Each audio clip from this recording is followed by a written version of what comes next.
శాసనసభ్యులు వారికి తర్వాత రేకాడ అప్పార గారిది ఇలా గ్రామస్తులు కూడా ఉన్నాయండి. వాళ్ళు ఏం చేశారంటే శనివారం 4 గ్రామాల పెద్దలనే రమ్మని చెప్పేసి మేము ఆహ్వానం పలికాం సార్. వచ్చారండి. వచ్చిన విధంగానే గుడి మన గేట్ దగ్గర కూర్చుండి అందరూ ఆహ్వానించి కూర్చోబెట్టి దాన్ని మంచిగా పరిశీలించి దాన్ని చేద్దామని బాగుంది వస్తే ఆవిడ వచ్చి ఏమందంటే గురుగారు సత్యనారాయణ గారు కూడా అక్కడే ఉన్నారండి. మనందరికీ పెద్ద అయిన సత్యనారాయణ గారు ఉంటే మంచిదని చెప్పి తలంచి ఆయన్ని గౌరవంగా పిలవడం జరిగిందండి. అయితే బైరముత్తు గుడికాడికి రాము మేము.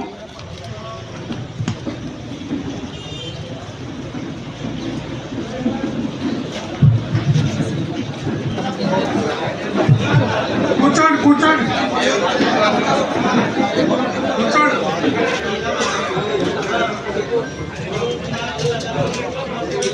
అయ్యా, వేదికను అలంకరించినటువంటి విషయం జరుగుతుందో అది ఇప్పటి నుంచి కంటిన్యూ చేసేమంటారు, అది ఫస్ట్ నుంచి చేయమంటారు, మామూలు కంటిన్యూ చేసేమంటారు?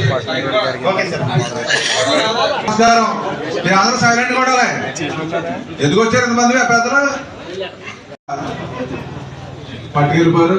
ఒక నామలో డబ్బులు అమ్మితే 54,000 వచ్చినాయి. 3 నామల డబ్బులు కూడా 3 నామల్లో ఉన్నది 4 నామల్లో ఉన్న బిడ్డలు పట్టుకెళ్ళిపోయారు. ఒలలు పట్టుకెళ్ళిపోయారు. కాకపోతే మేము కాళ్ళు పట్టుకుని కూడా బతిపాలం, మనం కూర్చొని మాట్లాడుకోదాం కానీ వినకుండా అవన్నీ దౌర్జన్యంగా అక్కెళ్ళిపోయారని చెప్పారు. మాకు వచ్చి చెప్పింది మీరు అదే వేటగాలంటే మీ ఊరిలో వచ్చి చెప్పిన తర్వాత గాడి మగవాళ్ళందరూ వచ్చారు. వచ్చి మా మధ్యలోకి వచ్చి గతం నుంచి మేము చెప్తున్నాం కానీ మా హద్దులోకి వచ్చి వేటాడారు కాబట్టి నాకు వచ్చే ఉన్నారు. అది తప్పు. నిజంగా మీ హద్దులోకి వచ్చిన ఆ వేలలో వాళ్ళని పట్టుకున్నాం.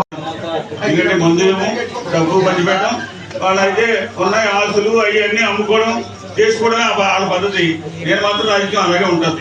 నేను కూడా మీటింగ్ లో చెప్పాను, ₹1 కానీ ఒక మందు కొట్టాలంటే ఆ వేళ మళ్ళీ ఆ షేర్ దిగెళ్ళిపోతానని చెప్తున్నాను. అందుకని దయచేసి మీరు కూడా అభిమానించే వ్యక్తిగా మీ అందరికీ కూడా మాట చెప్తాం. రేపు నామినేషన్ 9 గంటలకి మన ఇంటి దగ్గర నుంచి నడిచి ఊరేగింపుగా వెళ్తుంది అన్న మాట చెప్తూ ఉంటే, ఎందుకంటే నేను ఎమ్మెల్యే గెలిచినప్పుడు మీరు ఎమ్మెల్యేగా గెలిచినట్టుగా చూపించారు. ఇక్కడ ఈ అంతా అభిమానంగా ఉంటారు. ఆ అభిమానానికి ఏదన్నా నేను ఉపకారం చేసి రుణం తీర్చుకోవాలని అనుకుంటుంటాను. ఉన్నదాన్ని గ్రామాల మీద ఇంకోటి కానీ దయచేసి తీసుకురాకుండా సమరసంగా కూర్చుంటే ఏ సమస్య అయినా సరే సాల్వ్. ఏదైనా ఒక సీటుకి కాకపోతే 2 సీట్లు, 2 కాకపోతే 3. కోర్టు జడ్జి గారు వాయిదాలు ఎంత ఎదిగేస్తావా వాయిదాలు మనం అడుగుతామా? వాయిదాల మీద వాయిదాలు. మరి ఎందుకు మనం వచ్చింది ఇక్కడ సంతకాలు పెట్టానుగా? ఏమి అడగడం కట్ట మీద సంతకం పెట్టమని అంటే జడ్జి గారు మనం అడుగుతామా? అడగడం కదా గంగాధర అడుగుతామా? ఎలక్షన్ అయిపోయిన తర్వాత ఎమ్మెల్యేనంటే మన పత్తి సమస్య కూర్చుంది.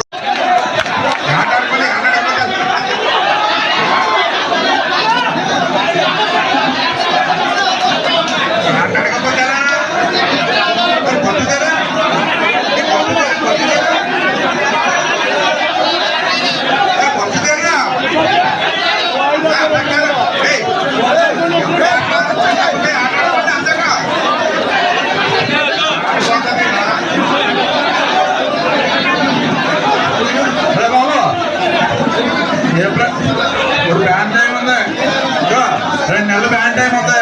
10 రోజులు 15 ఉంటుంది. 10 రోజులు 15 ఉంటుంది.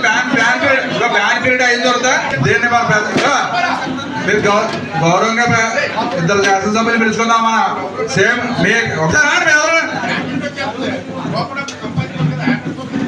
బాబు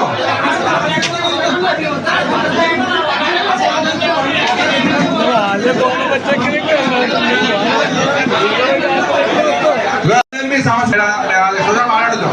చెప్పింది ఒక మినిస్టర్ గారు, ఎమ్మెల్యే గారు, సేమ్ కమ్యూనిటీ, మీ సమస్యలన్నీ తెలుసు. ఒకరు ఎక్కువ ఒకరు తక్కువ కాదు. ప్రజెంట్ బ్యాన్ పీరియడ్ వస్తుంది కాబట్టి బ్యాన్ పీరియడ్ అయినప్పటికీ అన్ని మనకి సమస్యల్ని కూర్చొని ఎటువంటి సమస్యలు లేకుండా అవన్నీ చేయడానికి 2 శాసనసభ్యులు ఉన్నారు.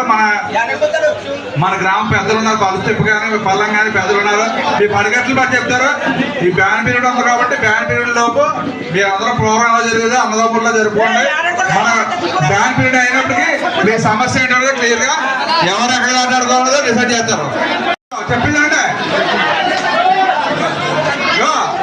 ఇద్దరు శాసనసభ్యులు పిలుచుకొని చేసుకున్నాం. నేను ఎందుకు చెప్తానంటే లేదంటే ఆజిపర్ రోజులు ఎలా అంటే అలా జరుగుతుంది. ఏదో అనుకుంటారేమో చెప్పిందా ఎందుకాక మా పని లేదండి. ఇద్దరు ఇద్దరు అతిథులు వచ్చి చెప్పింది మీరు వినకపోతే మీరు కథ కాదు. ఎందుకు చెప్తాను అర్థం చేయండి. ఇద్దరు పెద్ద మనుషులు వచ్చి చెప్పారు. బ్యాన్ పీరియడ్ తర్వాత ఏ విధంగా చేయాలని చెప్తారు. ఈ లోపు ఆడ జీవనోపాధి కూడా సాధించుకోండి. ఎందుకు చెప్తాను అర్థం చేసుకోండి. ఓకే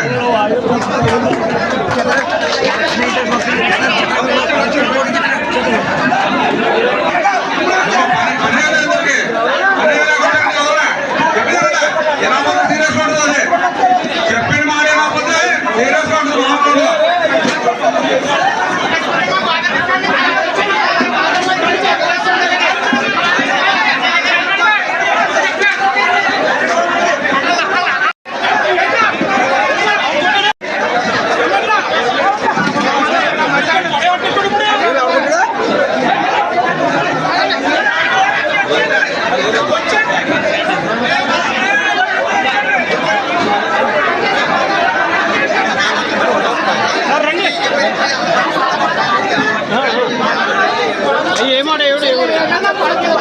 ఎవడో కొట్టిండండి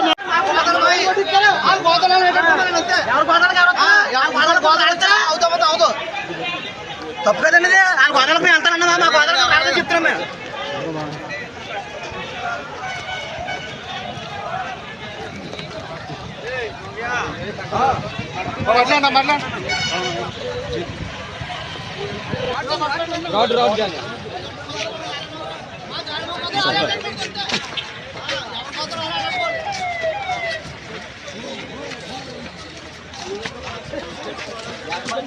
అప్పుడు మనకు తప్పు చేయట్లేదు. మన హక్కులు మనకు ఉన్నాయి. మన దగ్గర కాగితాలు ఉన్నాయి. అదే కాగితాలు తెచ్చుకుంటారా ఏదైనా పర్లేదు.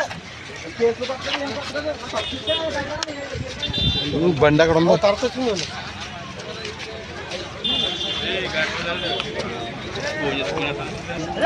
చెప్పండి ఊరు చెప్పండి.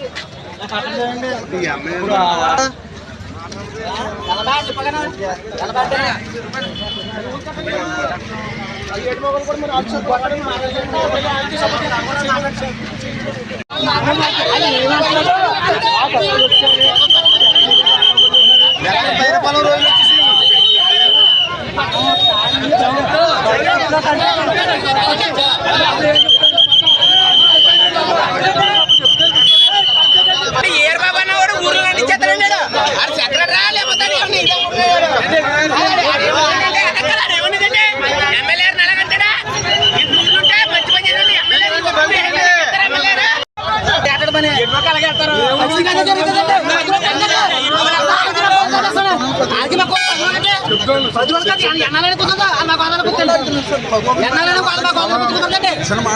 ఎట్టి పరిస్థితులు కుదరదు.